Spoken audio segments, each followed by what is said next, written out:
Hoje nós vamos falar sobre o funcionamento do sistema nervoso, tá? Vamos lembrar aí o que a gente trabalhou na nossa última aula.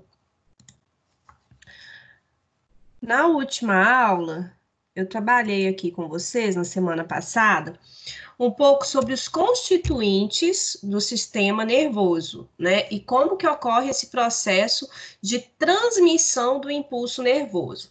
Então, a gente falou sobre os neurônios, né? Que são aquelas células responsáveis por transmitir os impulsos nervosos.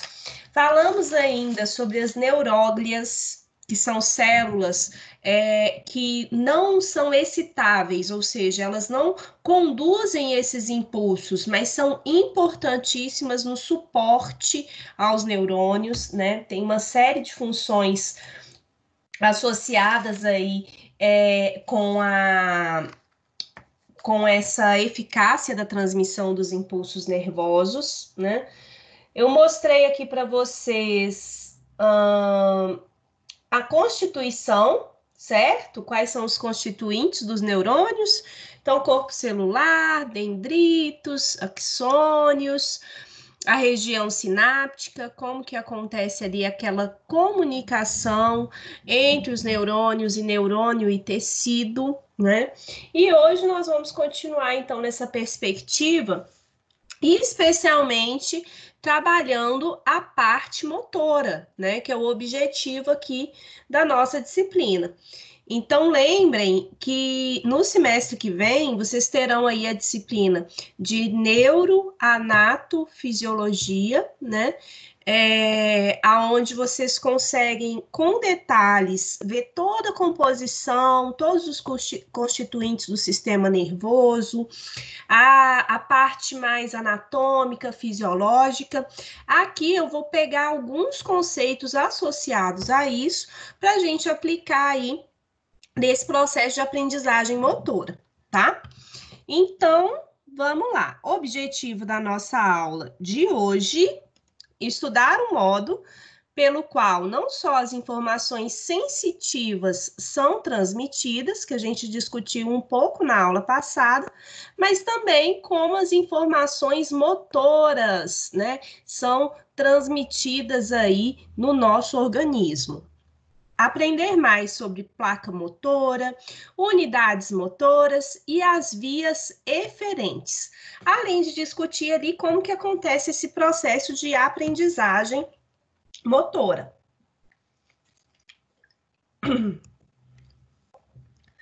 Para começar, então,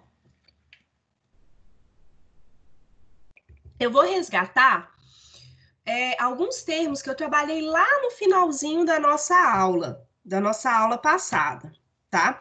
Que fala sobre questão de cadeias neuronais. Então, vamos reforçar essa questão de cadeias neuronais e, a partir disso, eu vou desenvolver aí a parte sobre as vias motoras, tá bom? Quando eu penso, então, no aprendizado motor, olha aqui, vamos ver aqui essa frase, esse parágrafo, e interpretar aqui da melhor forma. Ele foi extraído lá do livro didático de vocês.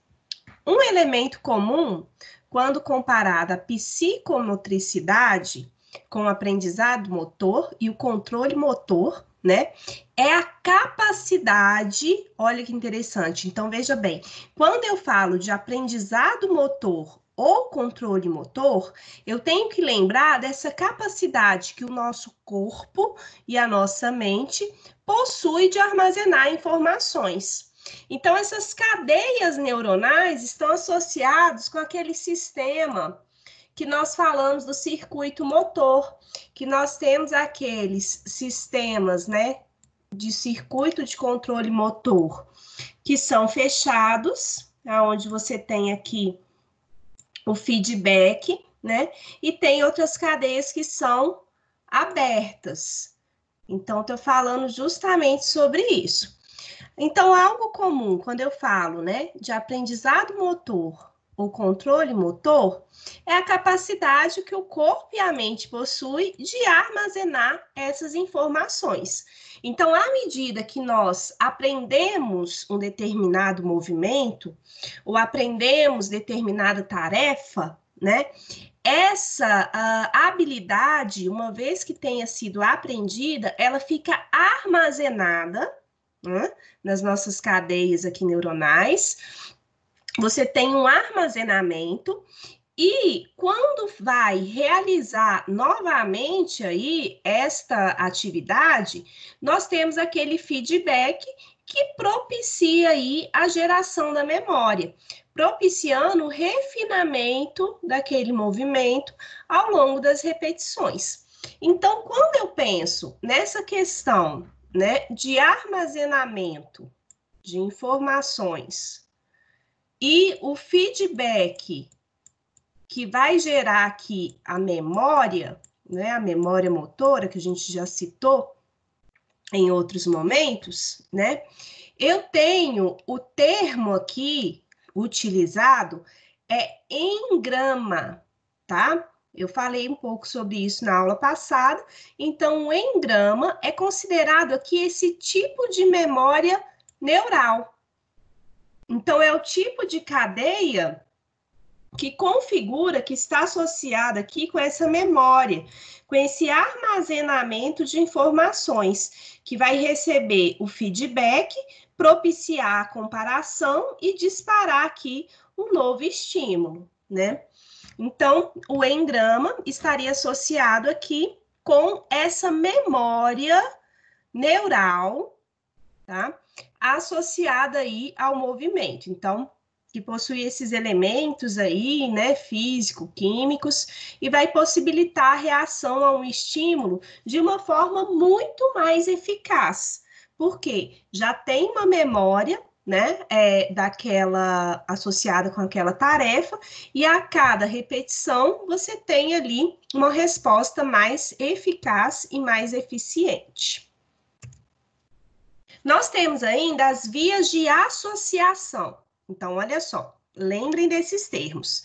Quando eu falo aqui de memória neural, é engrama, e eu tenho as vias de associação, as vias aferentes e eferentes. Vamos ver aqui a diferença, então. A via de associação está intimamente associada, né? Então, ó, um conjunto de elementos neurais que possui grande ligação com o engrama, com aquela memória neural, tá? Ou seja, né, com a memória, uma vez que essas vias possuem a função de alterar as respostas que são geradas, tornando cada vez mais refinadas a partir do aprendizado causado pelas conexões anteriores. Então, veja bem, quando eu tenho aquele sistema de feedback, né, você tem aqui a programação, o sistema nervoso central, e aqui eu tenho a execução, certo? O músculo aqui executor. Você tem essa via neural que manda informação do seu sistema nervoso central para o periférico, né? E nós temos ainda essa via, uma vez que tem a resposta aqui, tem aquele feedback, né? Que nós falamos aí também nas matérias anteriores. Feedback.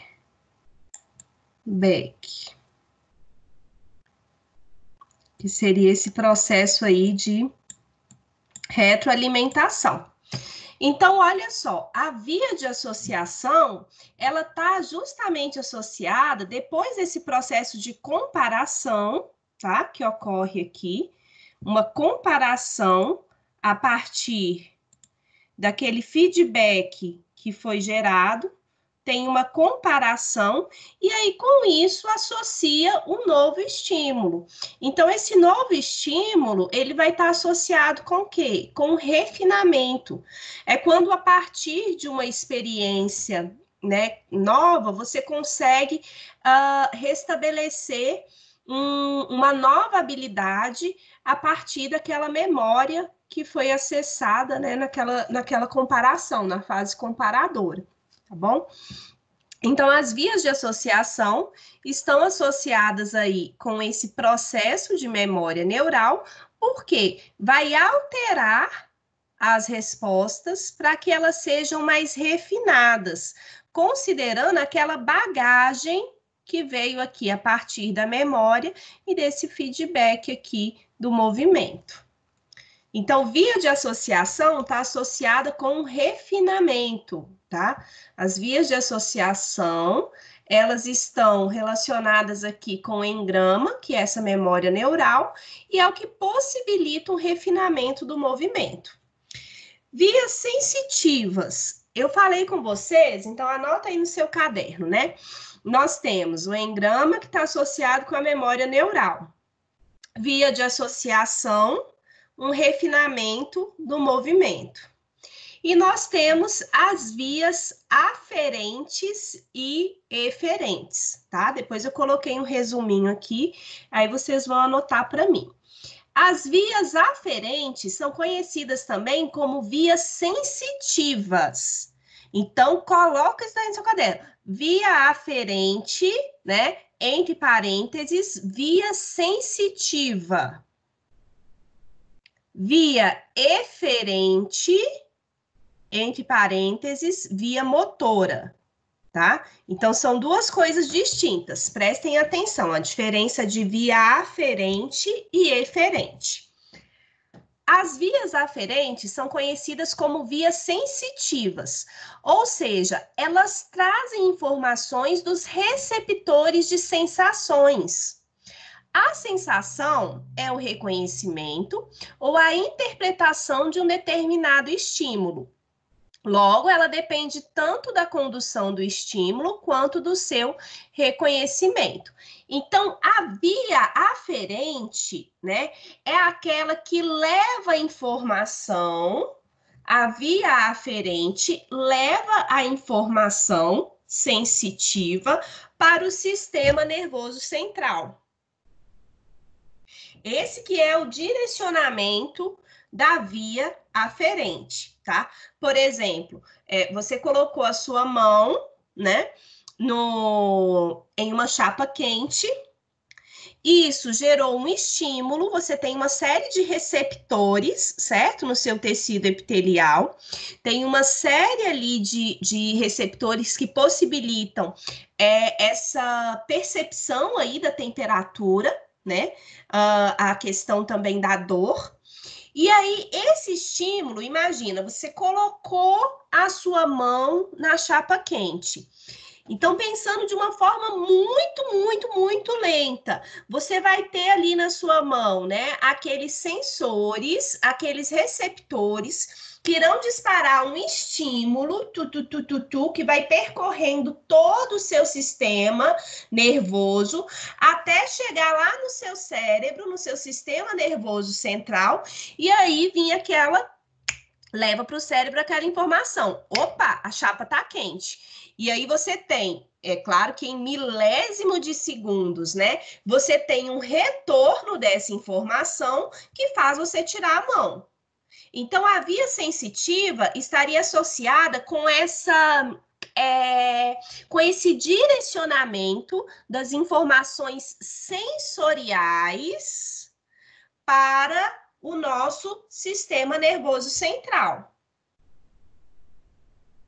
Estão acompanhando, pelo amor de Jesus, que o negócio é complexo? Fala que eu te escuto. Ai, Jesus, tem alguém aí, gente? Tá dando para acompanhar. Tá dando para acompanhar? Não, maravilha. Então, vamos lá.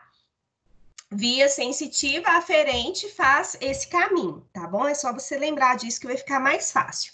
Então, alguns exemplos, a questão de via de temperatura, para ter essa avaliação de temperatura, a própria questão da dor, propriocepção, que nós estávamos falando, a questão do equilíbrio, propriocepção, como que o meu corpo está disposto aqui, né, neste ambiente, estou andando num ambiente irregular, e aí o meu pé tem uma leve torção, isso daí leva, né, um certo estímulo, essa sensação, esse tropeço vai levar um estímulo, né, uma informação para o nosso sistema nervoso central para modificar aqui a nossa postura, para tentar manter o equilíbrio e não cair, né? Então, estaria associado com a propriocepção, a questão mais visceral, né? Ou a própria.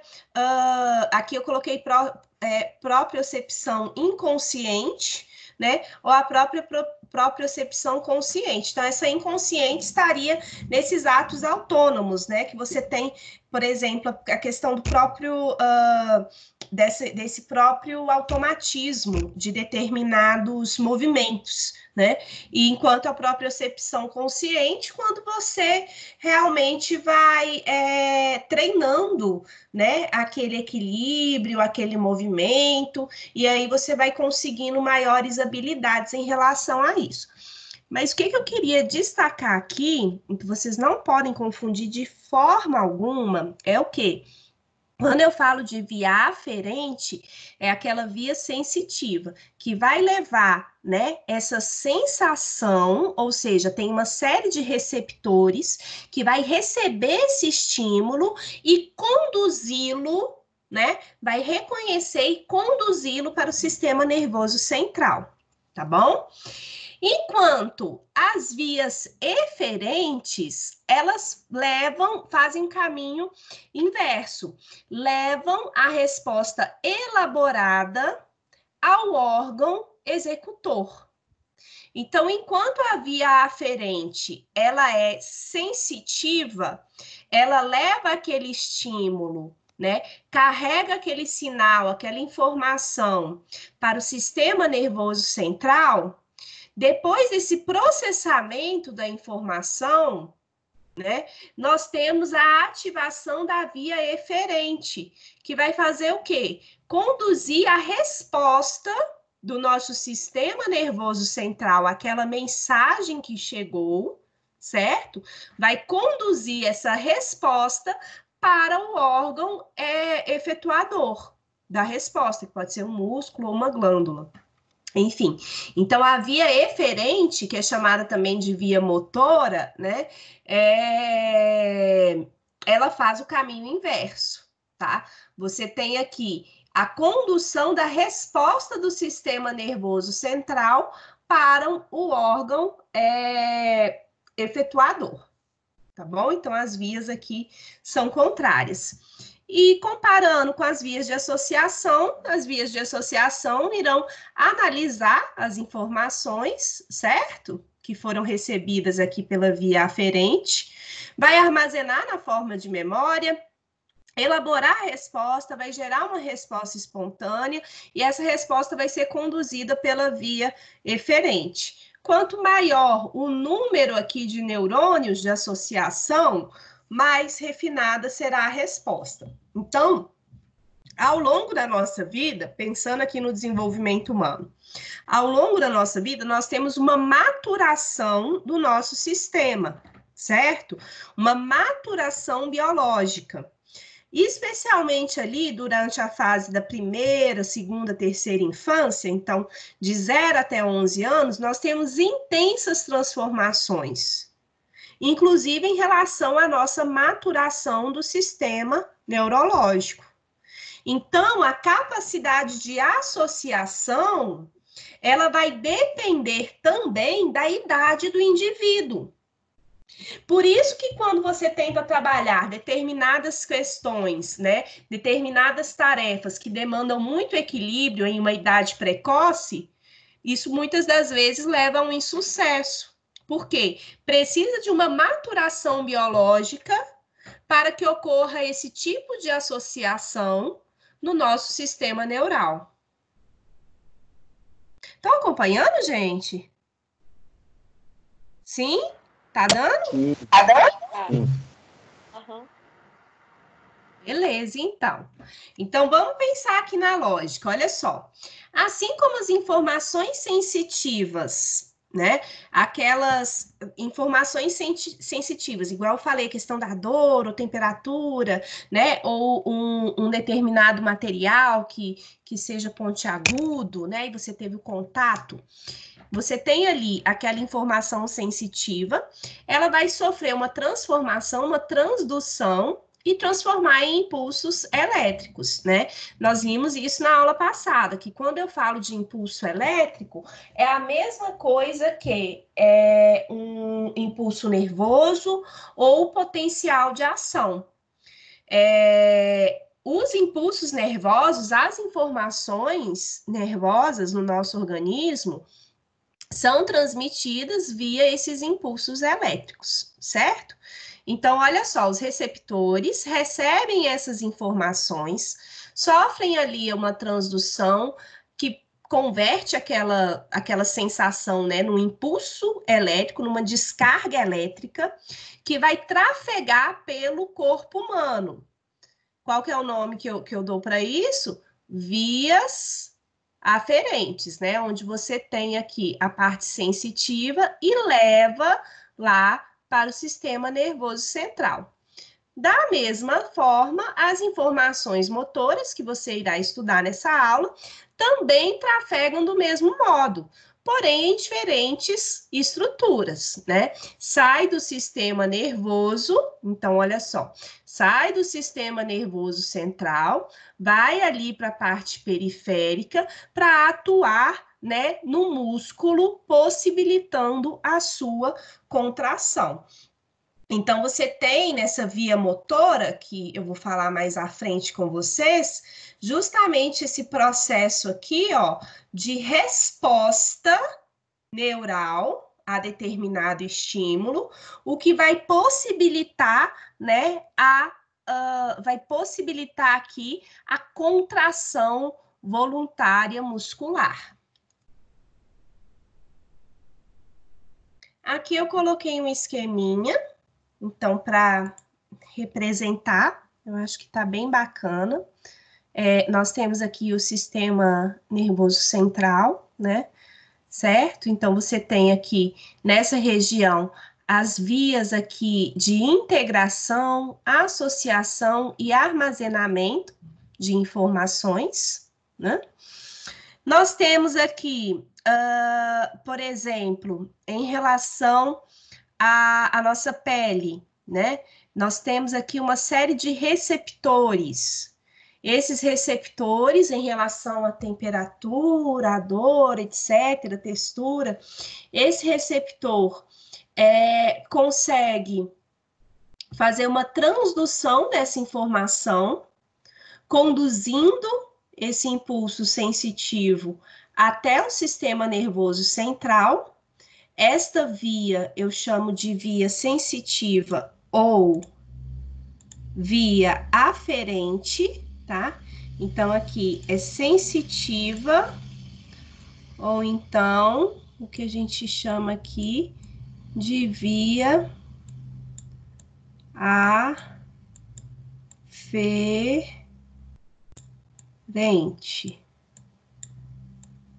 Via aferente, que é a mesma coisa que via sensitiva. Ou seja, a partir aqui de um receptor, tem aqui aquele estímulo sensitivo que será conduzido para o sistema nervoso central.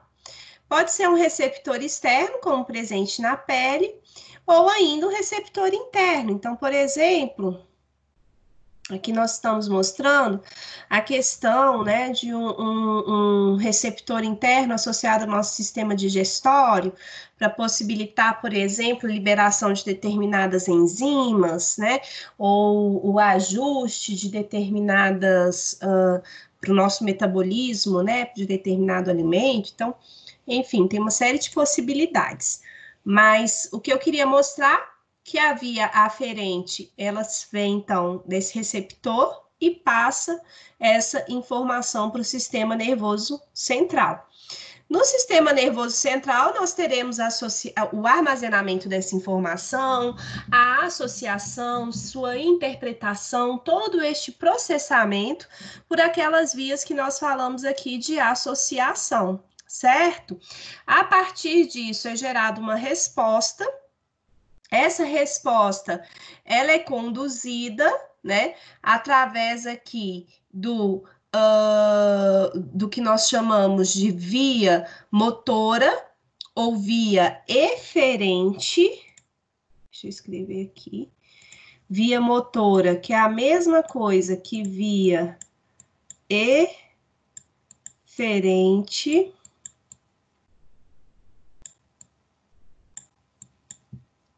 Eferente. Nossa, ficou bonito, peraí. Aqui é via eferente, que é a mesma coisa de via motora. Professora. Oi. Dá para você repetir só essa última parte de associação? Você ainda está explicando, só que eu perdi o começo. Vamos lá. Deixa eu passar aqui para você. Olha só, vamos voltar tudo aqui, tá bom? A via aferente, qual que é a via aferente? É aquela via sensitiva, certo? Quando eu falo sensitiva, ela está associada com essa questão da transmissão das sensações. Olha que bacana. A via aferente, você tem aqui os receptores, certo? Que irão receber e processar, reconhecer determinados estímulos. Opa, aqui tá quente, essa chapa tá quente, encostou no ferro, né? E isso vai levar, essa informação vai ser conduzida para o nosso sistema nervoso central, certo? E nesse sistema nervoso central, nós temos o quê? O processamento dessa informação. Você tem um armazenamento a partir da memória, faz um processamento, uma integração, certo? E aí gera uma resposta.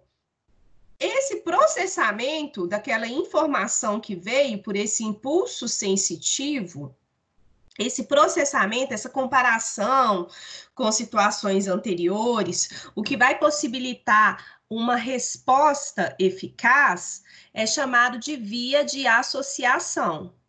Então, a via associativa ou de associação é quando você tem esse processo de comparação,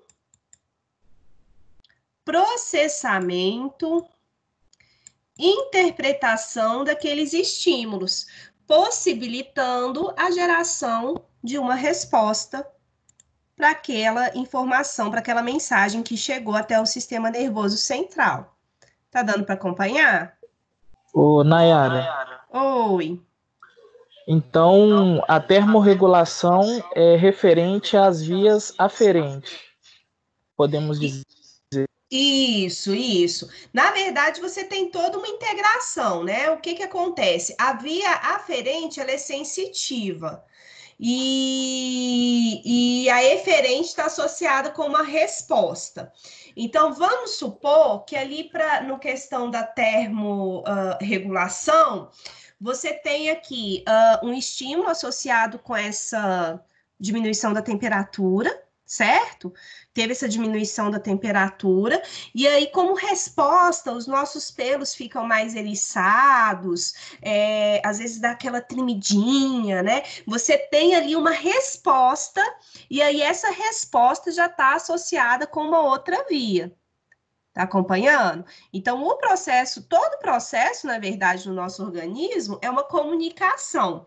Eu falo como aferente a parte desse processo que está associado com a transmissão de impulsos para o sistema nervoso central e eferente com a transmissão da resposta para o órgão executor.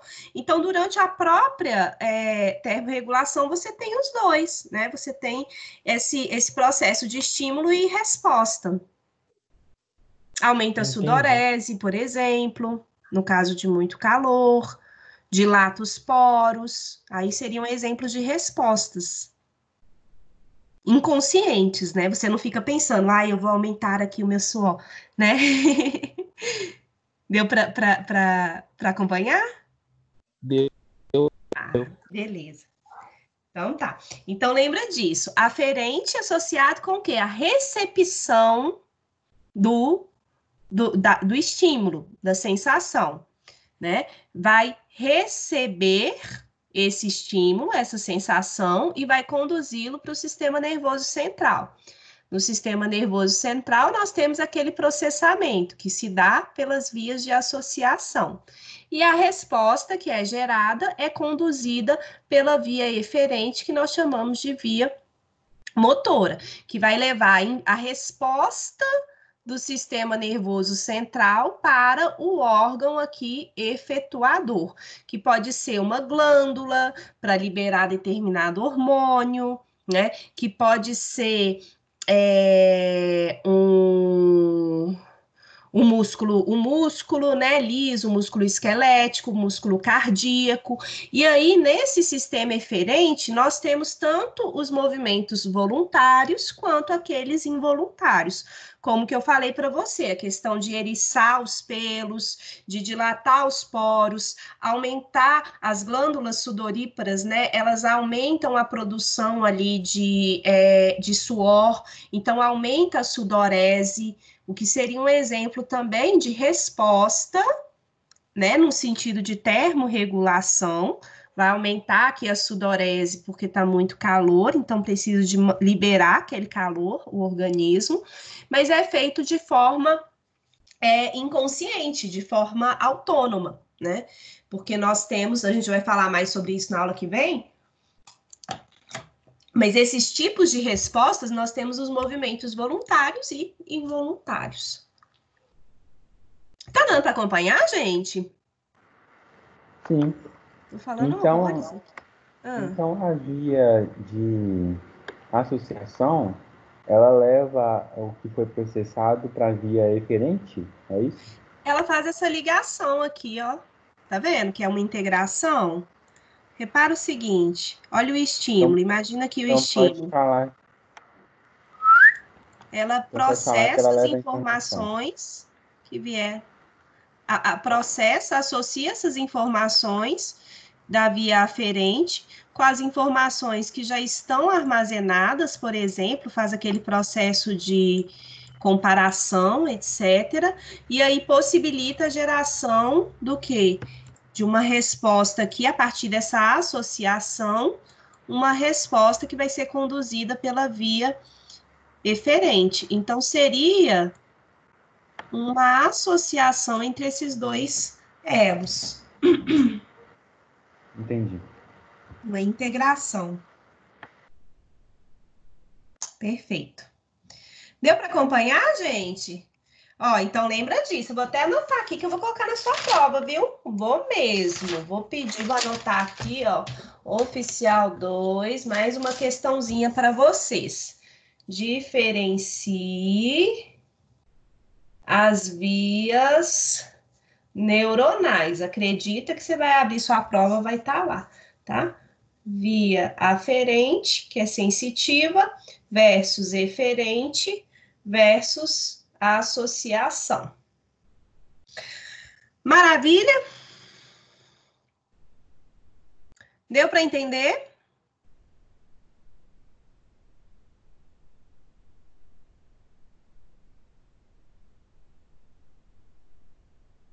Sim, não, talvez? Sim, deu para entender. Maravilha. Então, vamos lá, gente. Vamos continuar, então, agora.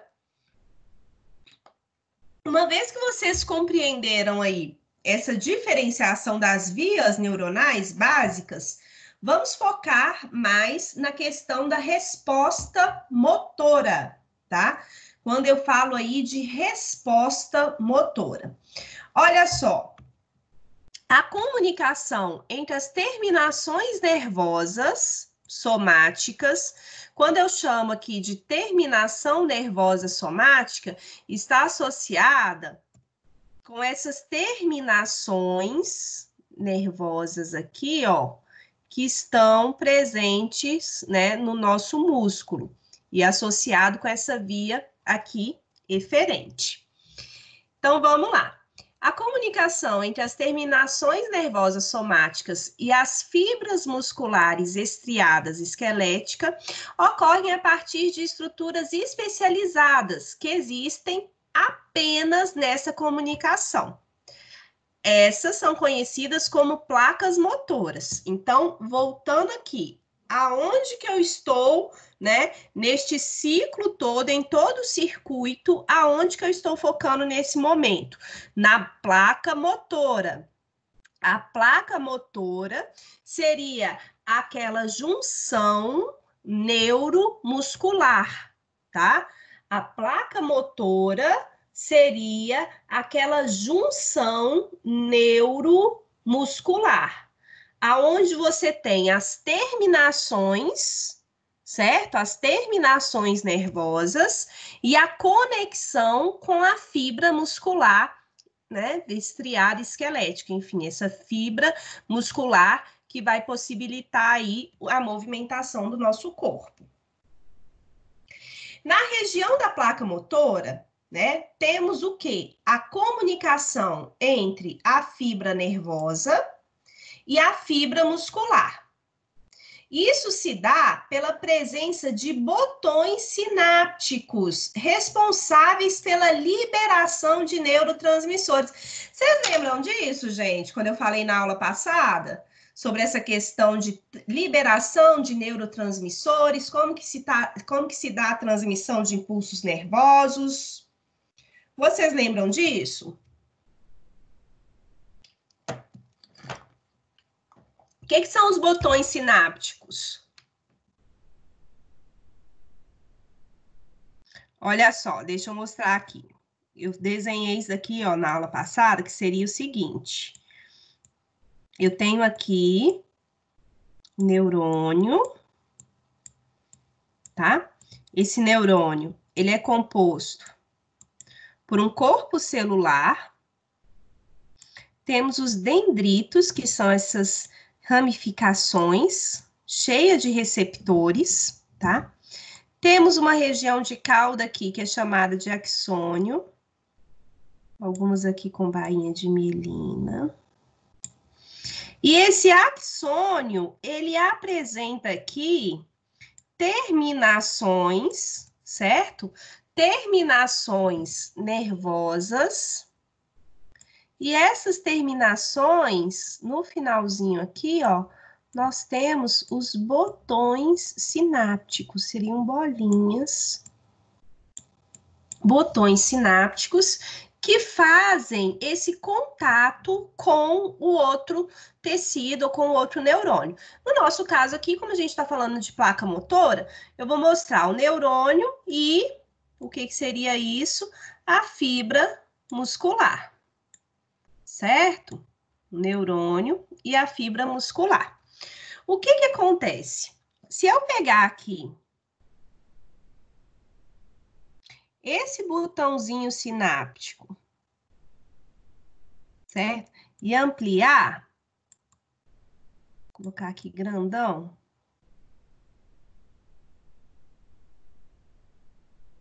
O que aconteceria nessa região? Vamos lá, vamos imaginar o seguinte. Vamos imaginar que aqui está em contato com esse músculo, tá bom? Então, eu tenho... Opa! Está em contato com o músculo. Está em contato com esse músculo. E aí, eu vou mostrar essa sinapse, que seria essa transmissão ali do impulso nervoso, né? Quando eu pego esse botão sináptico...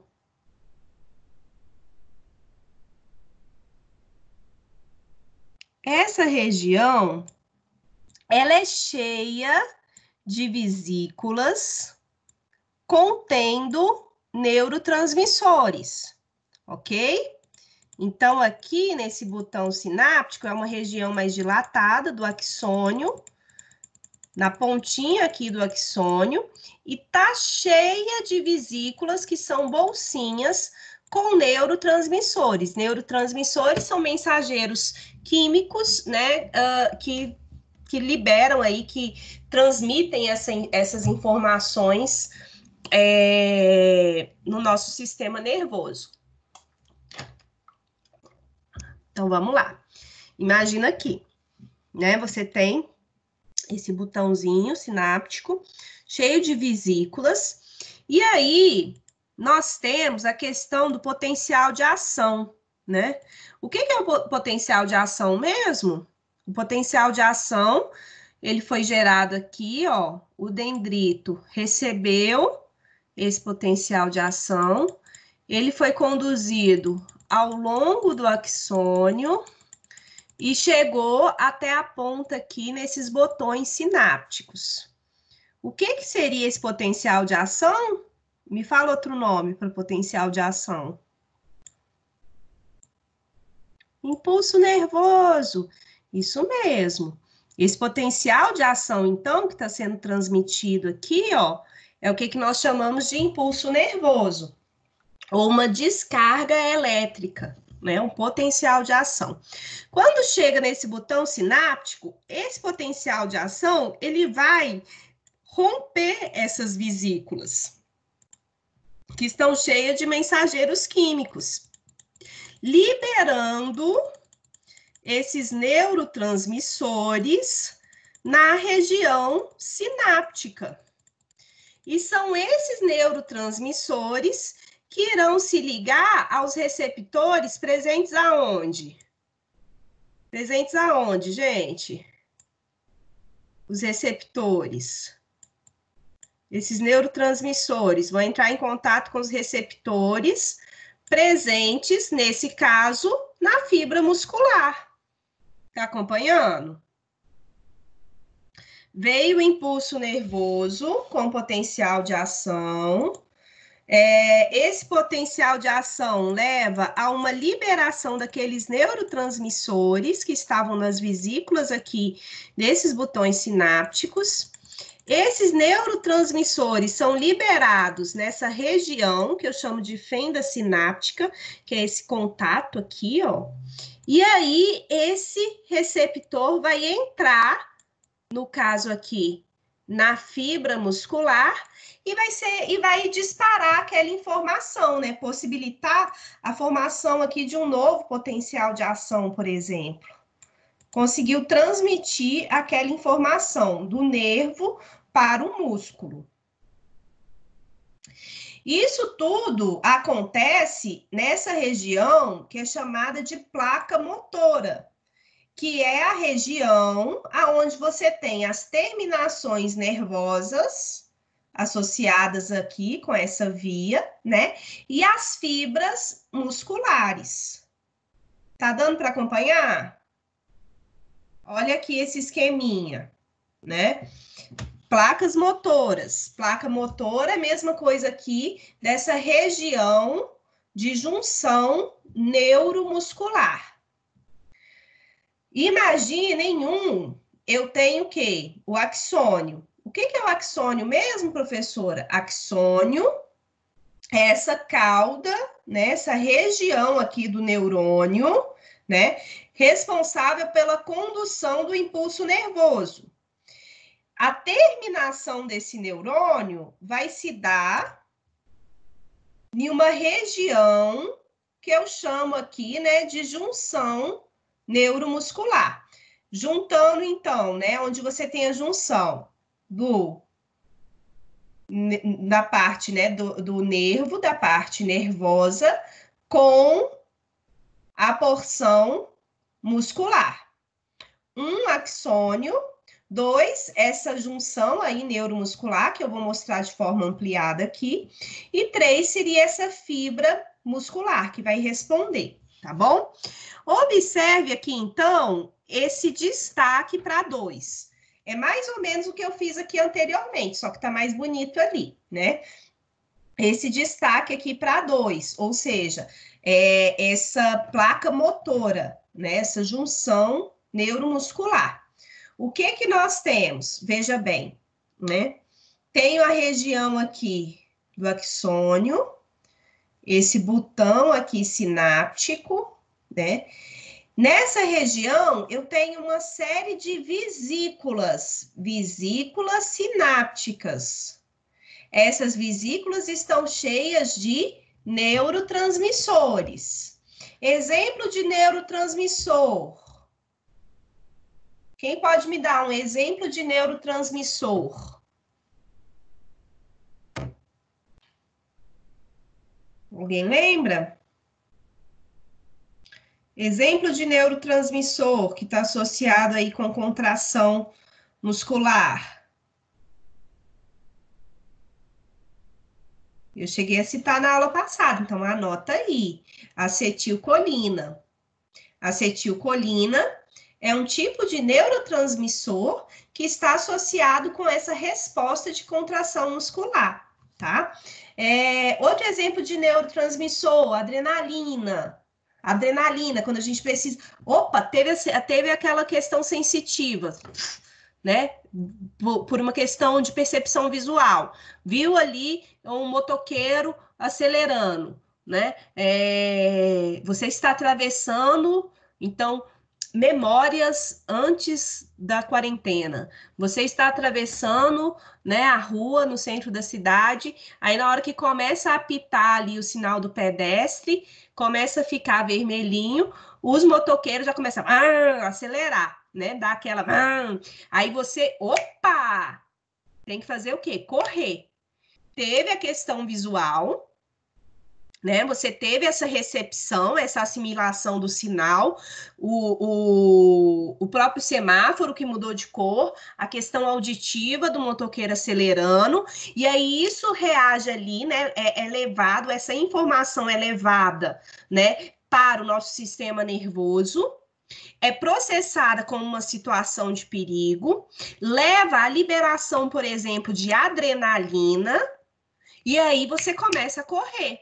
Aperta o passo, tem a resposta, né? A adrenalina, ela está associada com essa questão de fuga, né? Ela está associada com essa questão do movimento rápido, dilata a pupila, situação de perigo. Então, a adrenalina é um tipo aí também de neurotransmissor, né?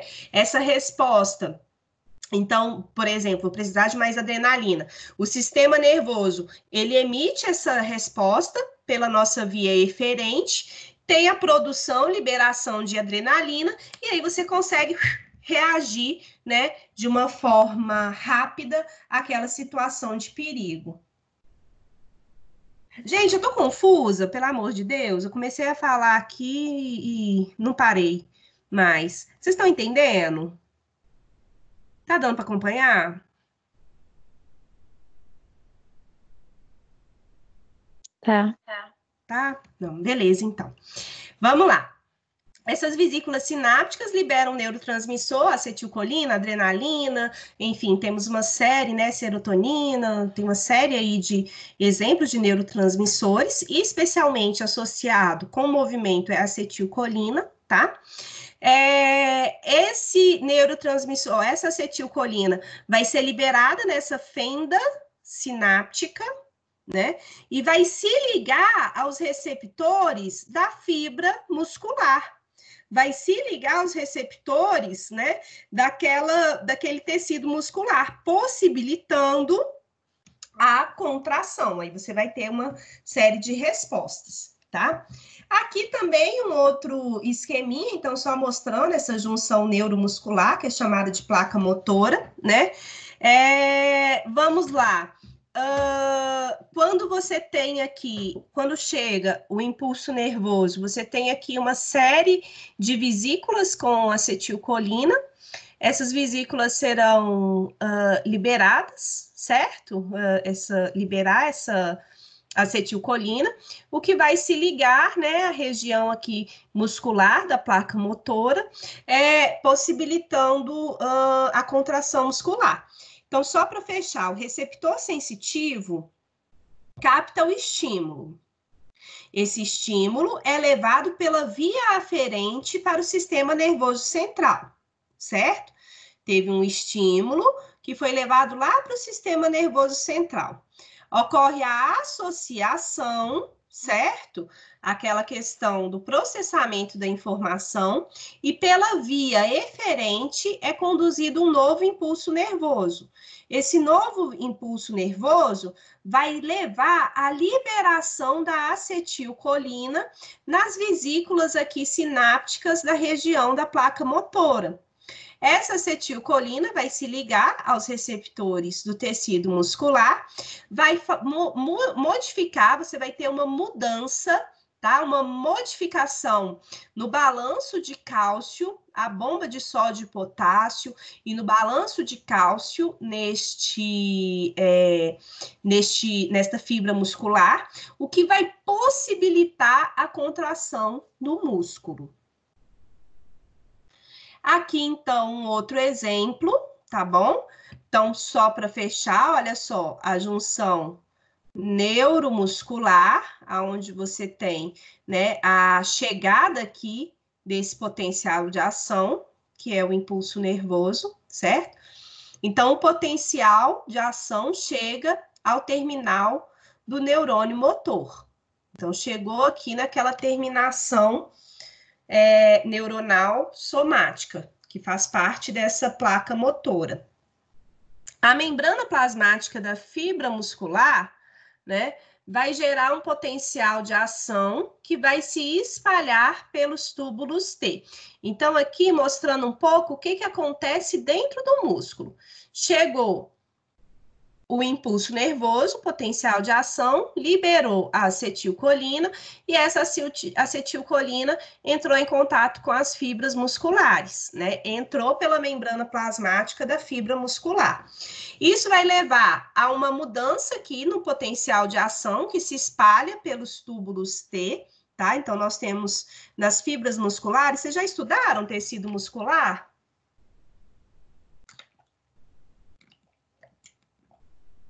Já fizeram anatomia? Sim.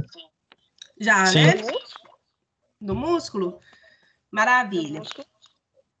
Do sistema locomotor, né? Eu acho que é ciências morfofuncionais do sistema locomotor, que aí vê músculo, ossos, né? Foi com o Marcos. Ótimo, ótimo. A gente só viu osso. A gente não viu músculo ainda não. É porque às vezes dá uma pincelada, mas geralmente vê né, tanto a parte de ossos quanto o músculo também. Então, eu vou falar um pouquinho aqui, tá? Nós temos essa região aqui nas nossas fibras musculares, né, que nós chamamos do túbulo T. Ele vai, então, fazer o quê? Essa condução desse impulso nervoso que chegou na fibra muscular, tá? Isso possibilita uma mudança naquele balanço de cálcio. Então, lembra que quando eu falo de condução de impulsos nervosos, contração muscular, batimentos cardíacos, movimentos voluntários, nós temos ali uma série de processos bioquímicos associados com a entrada e saída de íons das nossas células, né? Imagino que todo mundo tenha feito também CMC, Ciências Moleculares e Celulares, onde a gente fala bastante sobre esse transporte de íons, esse transporte entre o meio interno e externo, né? A gente fala o transporte transmembrana. Então, essa troca de íons é fundamental para as nossas células, tá bom? E o movimento também está associado com isso, então, com a questão do balanço iônico. Esses impulsos, então, que estão sendo transmitidos aqui, levam à liberação de cálcio, tá? Que estava armazenado aqui no retículo dessas fibras musculares, e essa liberação de cálcio que vai estimular a contração muscular. Eu coloquei para vocês aqui um vídeo e eu queria que vocês ficassem bem atentos, tá? Porque nesse vídeo vai mostrar como que... Peraí. Vai mostrar como que acontece a contração muscular. Então, sobre tudo isso que eu falei, pensando nessa via eferente, na chegada aí do... nessa chegada aí do estímulo, né, do potencial de ação, na terminação nervosa, e como que a fibra muscular vai responder, tá? Eu não sei se tá com áudio.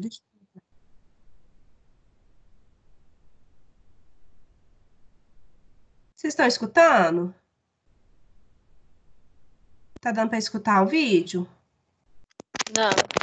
Não? Então, deixa eu abrir aqui no YouTube. Peraí. Vou abrir no YouTube e vou projetar para vocês.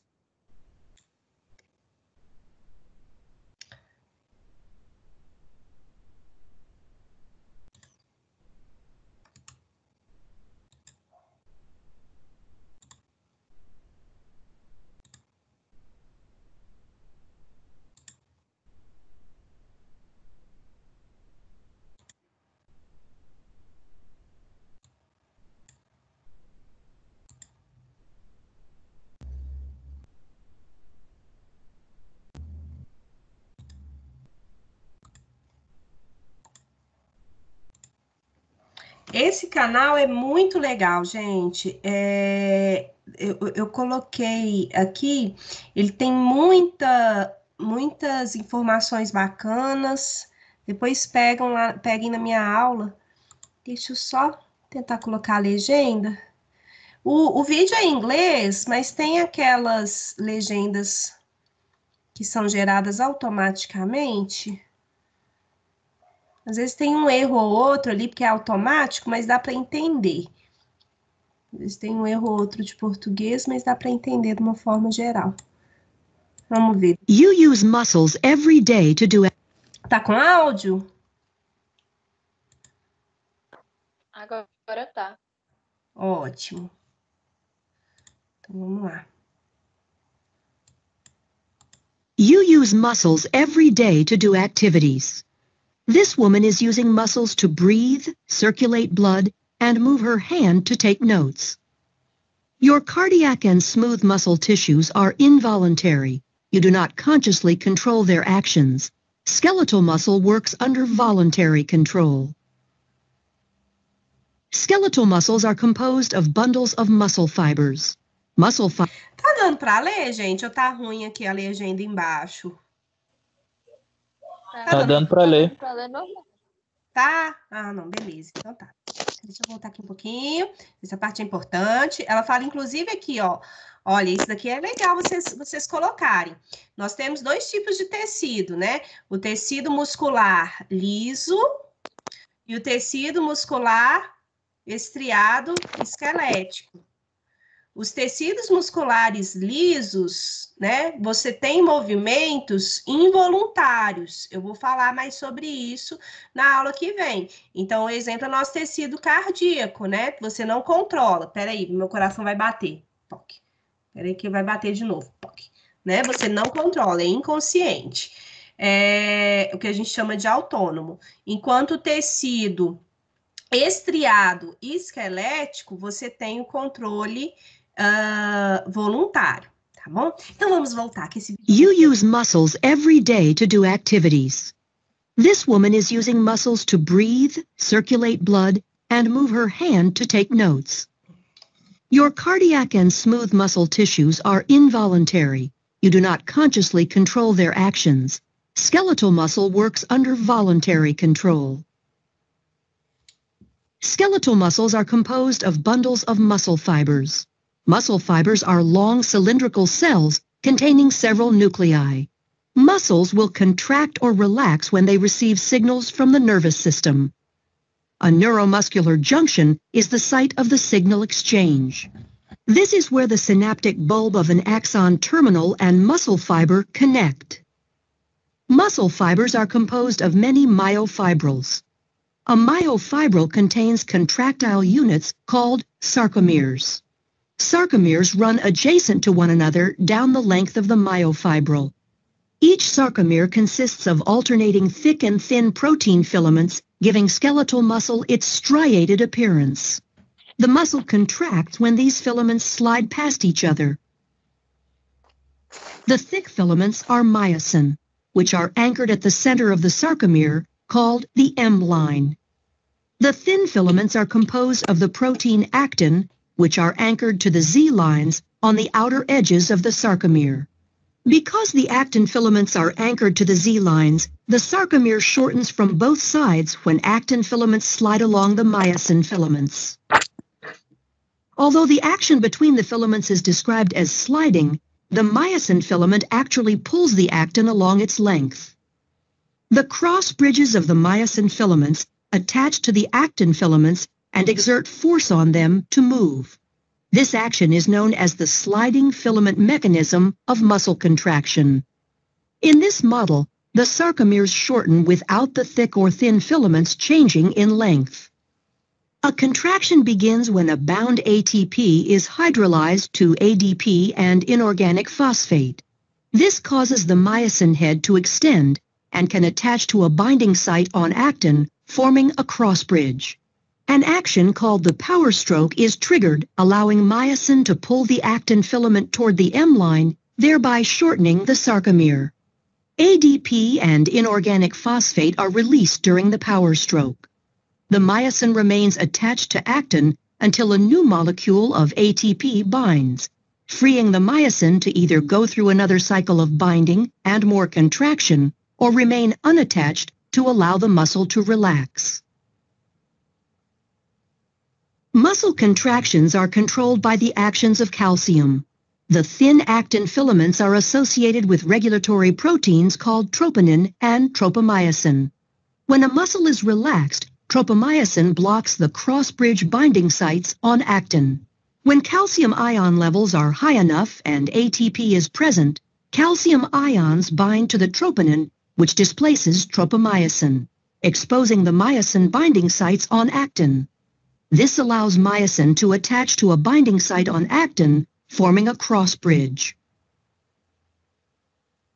Calcium ions are stored in the sarcoplasmic reticulum and are released in response to signals from the nervous system to contract. Neurotransmitter molecules are released from a neuron and bind to receptors, which depolarizes the membrane of the muscle fiber. The electrical impulse travels down the T-tubules and opens calcium stores. Calcium ions flow to the myofibrils, where they trigger a muscle contraction. As the actin and myosin slide along each other, the entire sarcomere shortens as the Z lines draw closer to the M line. As the sarcomeres in myofibrils contract, the entire muscle fiber will shorten. When muscle fibers contract in unison, a muscle can produce enough force to move the body, allowing you to take notes. Acompanharam, pessoal?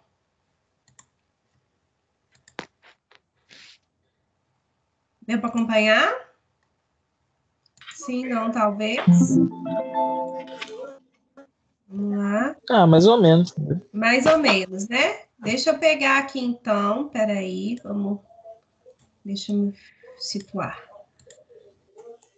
Vamos lá. Eu peguei aqui, então, alguns resuminhos para a gente poder organizar essa quantidade de informações que foram geradas aí, tá bom?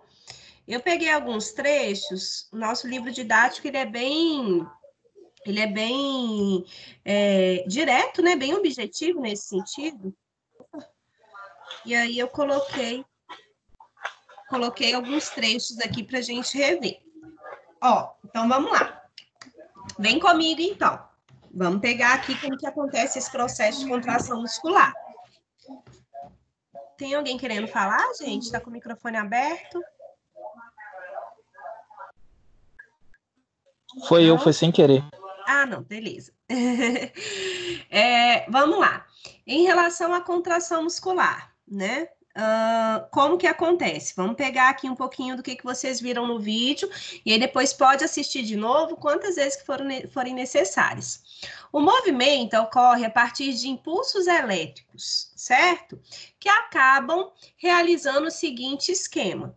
Os impulsos elétricos chegam até a placa motora.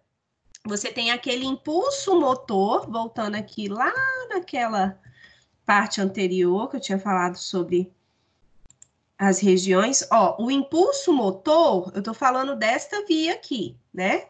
Então, vamos lá. Eu tenho esse impulso motor, que é gerado aqui no nosso sistema nervoso central e que é encaminhado aqui, conduzido até o músculo esquelético. Opa! Isso. Peraí. O músculo esquelético. Então, vamos lá. Esse movimento, então... Pera, sumiu aqui para mim. Deixa eu achar. Aí.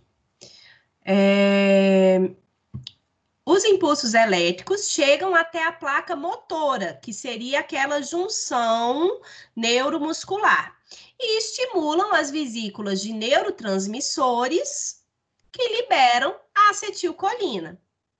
Esse neurotransmissor para dentro do músculo, né? Então, a acetilcolina vai ser liberada naquela fenda pré-sináptica e vai entrar a partir desses receptores de membrana plasmática para dentro do músculo. A acetilcolina é captada por receptores acetilcolinérgicos. Então, por que que eu coloquei isso daqui, né? E é importante a gente refletir. Quando eu falo de sinalização celular, que é a base para transmissão de impulsos nervosos, existe uma especificidade. Então, a acetilcolina é um tipo de neurotransmissor que vai ser liberado especificamente, né, em regiões onde você vai ter receptores acetilcolinérgicos. Então, é totalmente específica, né, essa relação. Então, vamos lá. A acetilcolina é captada por esses receptores do músculo, que são acetilcolinérgicos, e futuramente fechadas pela enzima acetilcolinesterase. Vai estar dentro do músculo, tá? Assim que esse neurotransmissor, que é a acetilcolina, é recebida, ele permite a abertura de canais de sódio e potássio, né? Então, lembra daquela questão da bomba de sódio e potássio? Vocês lembram disso? Vocês chegaram a estudar, com certeza, né? Em CMC, bombas de sódio e potássio, né? Quando você tem a troca, o efluxo de sódio e potássio para dentro e fora aqui da célula. Isso vai possibilitar a troca de íons, alterando a voltagem da membrana, naquele processo que nós chamamos de quê? Despolarização da membrana.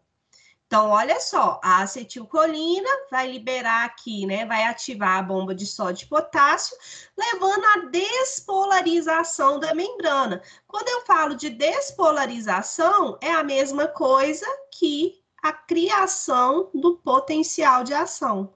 E potencial de ação é a mesma coisa que impulso nervoso. Estão acompanhando até aqui? Segura na minha mão virtualmente. Não se vá. Se tiver perdido, me avisa que eu volto. Até aqui acompanhou? Liberou a acetilcolina na placa motora. A acetilcolina entrou na fibra muscular, mudou o balanço de sódio e potássio. A partir desse processo, você tem a geração do quê? Do impulso elétrico. Esse impulso elétrico vai alcançar retículos sarcoplasmáticos que estão dentro dessa...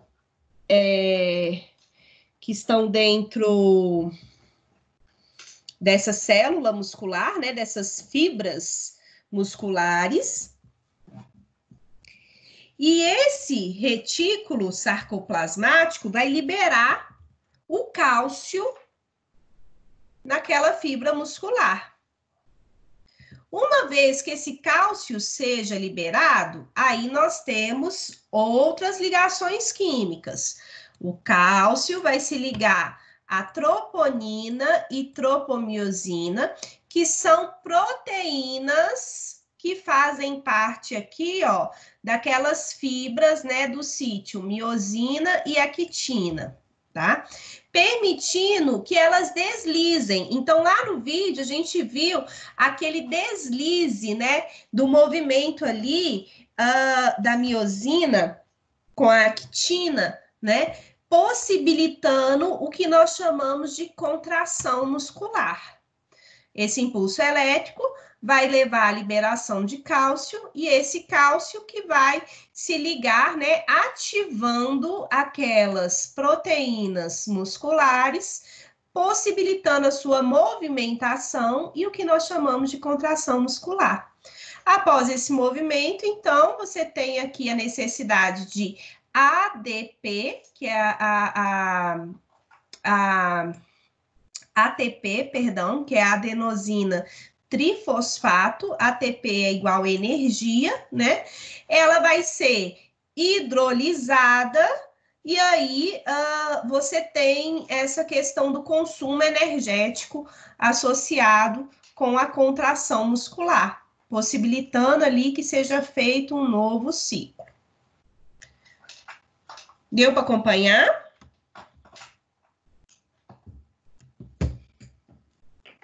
Não. Ai, meu Deus, o que é isso, minha gente? Não acompanhou ou acompanhou?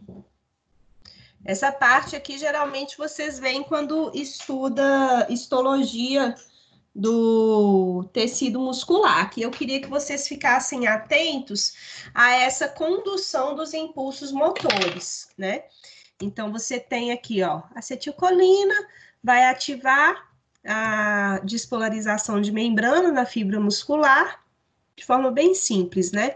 Essa despolarização leva à geração do impulso elétrico, que vai, esse estímulo, né, esse impulso elétrico, vai levar aqui à liberação de cálcio, e o cálcio que vai ativar aqui, ó, esse complexo de proteínas, protonina e propomiosina, que estão associadas com essa movimentação das fibras proteicas de miosina e actina, possibilitando a contração muscular, tá? Vocês estão dando, tá dando para acompanhar, gente? Tá? Eu vou passar um exercício para vocês no segundo horário, tá? Para vocês fazerem e a gente corrigir na semana que vem. Então, importante. Vamos lá. Quando eu penso, então, outro conceito, tá? Levando em consideração tudo isso que eu expliquei sobre a contração motora. Quando eu falo em unidade motora, a unidade motora seria que o grupo de estruturas, né, que você tem aqui associado com essa contração muscular. Você se recorda de todas as estruturas musculares envolvidas no processo de contração? Eram muitas, né? Então, quando eu penso na unidade motora, nós temos tanto aqui a questão do músculo esquelético, né? O próprio nervo, a questão das nervações somáticas, o tecido conjuntivo, fascículos musculares, que seriam esses conjuntos de fibras musculares, as miofibrilas, né, que são aqueles filamentos mais finos. Então, você tem uma série de estruturas associadas com o neurônio motor e as fibras que ele inerva no tecido muscular. E todo esse conjunto eu chamo de unidade motora, tá bom?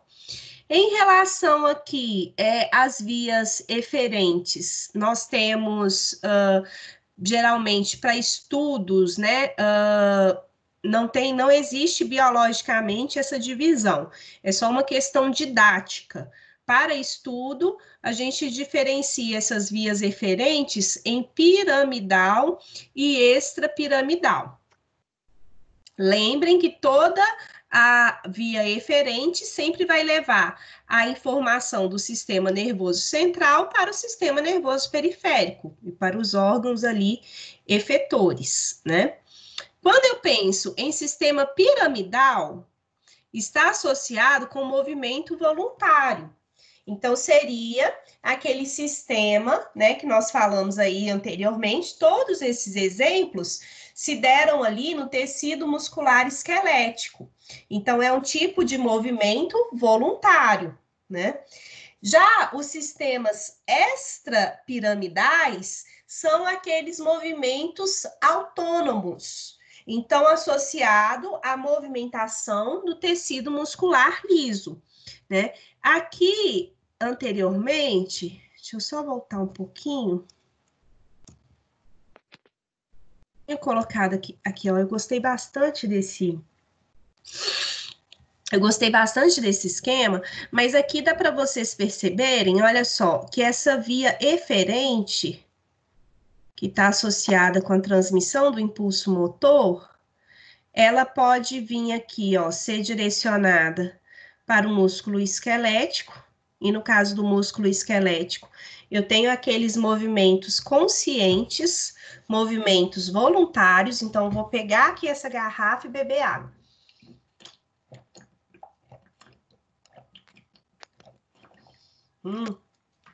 Maravilha.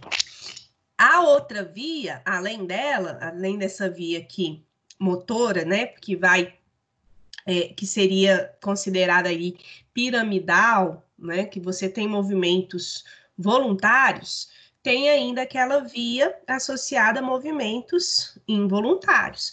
Eu tenho uma série de movimentos peristálticos associados com essa tomada de água, né? Eu ingeri aqui, fiz a ingestão de água, e aí todo o meu trato gastrointestinal vai trabalhar na absorção dessa nova substância, mas eu não tenho um controle consciente sobre isso, né? O que configura uma atividade autônoma, assim como a questão da respiração e dos batimentos cardíacos. Nesse caso,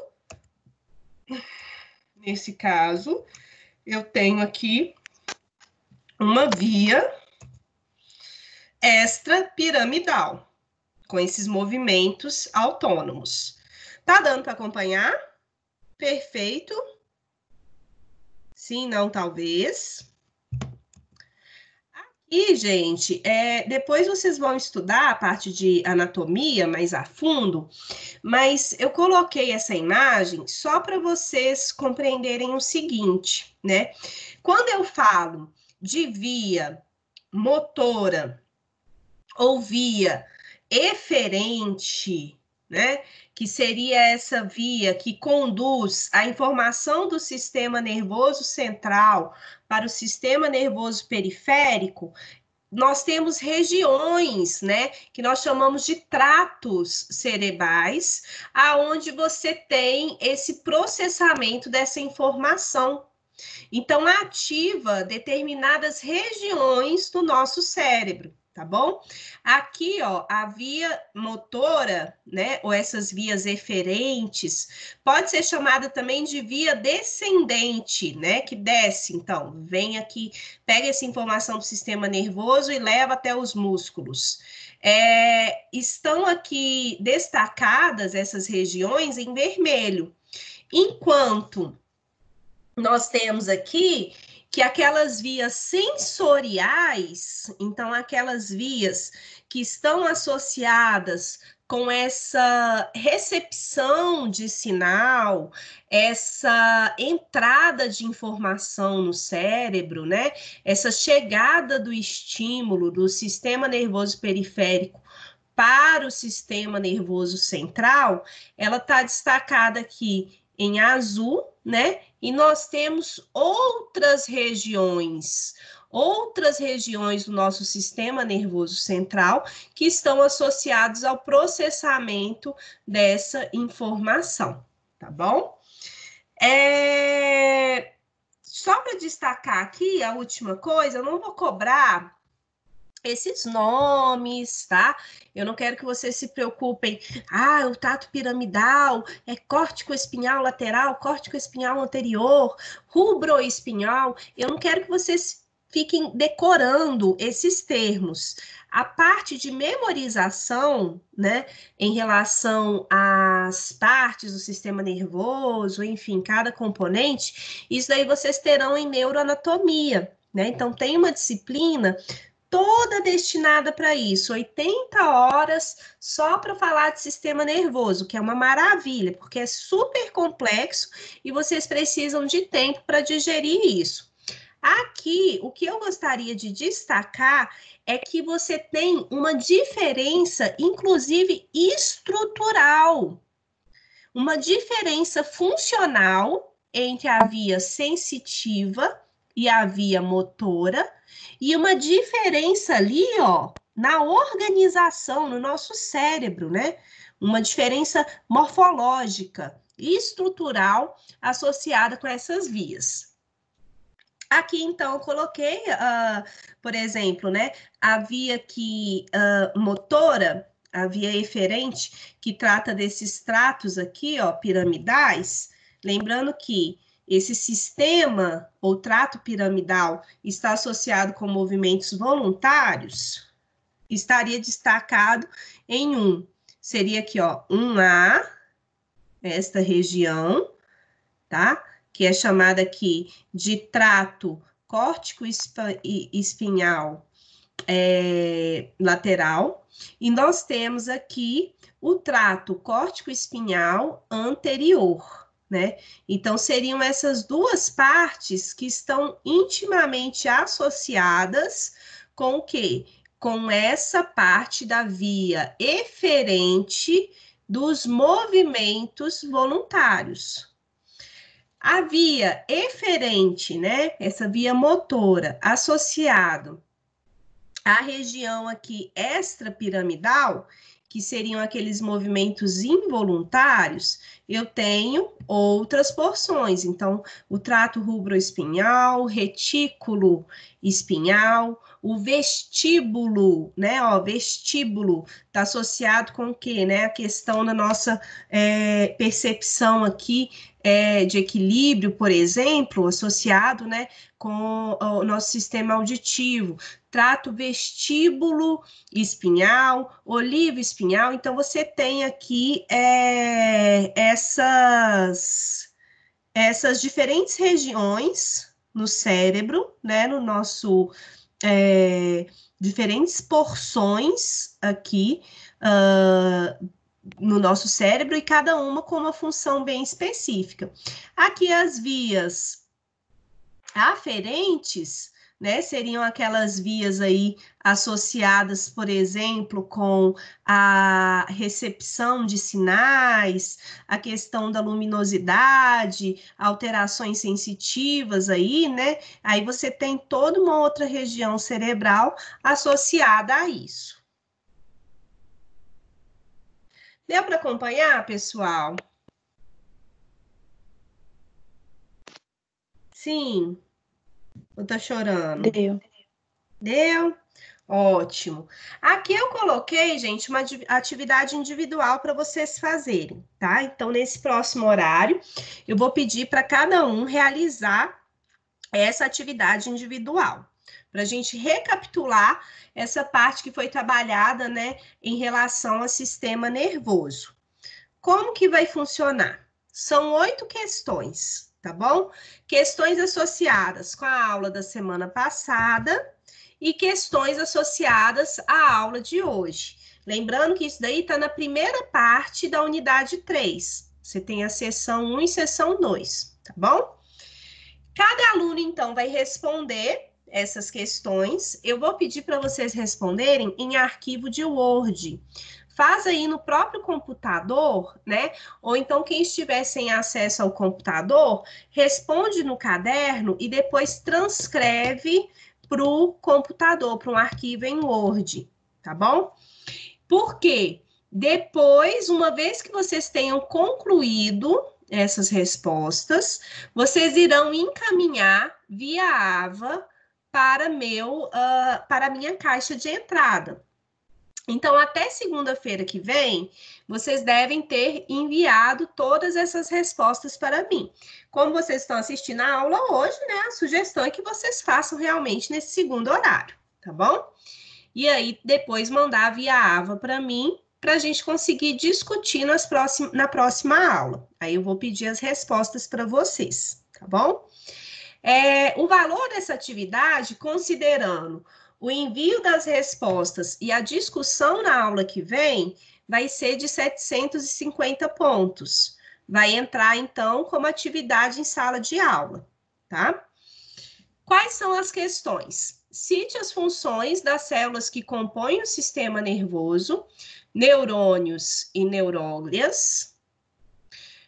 Quais estruturas compõem os neurônios? Falar sobre as partes, né, do corpo celular, dendritos, axônio, etc. Se possível, se você conseguir fazer até um desenho, vai ser bom. Como ocorre o processo de transmissão de impulsos nervosos? O que é placa motora? O que é unidade motora?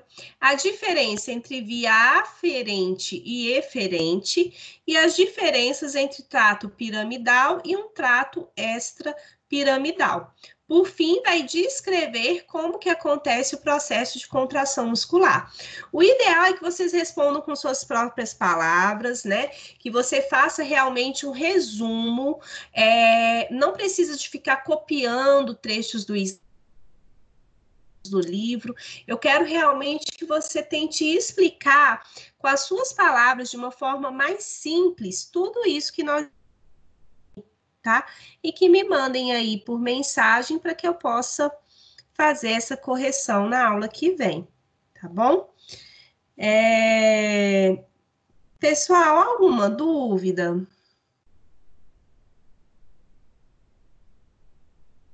Tá dando para acompanhar? Deu para acompanhar? Perfeito.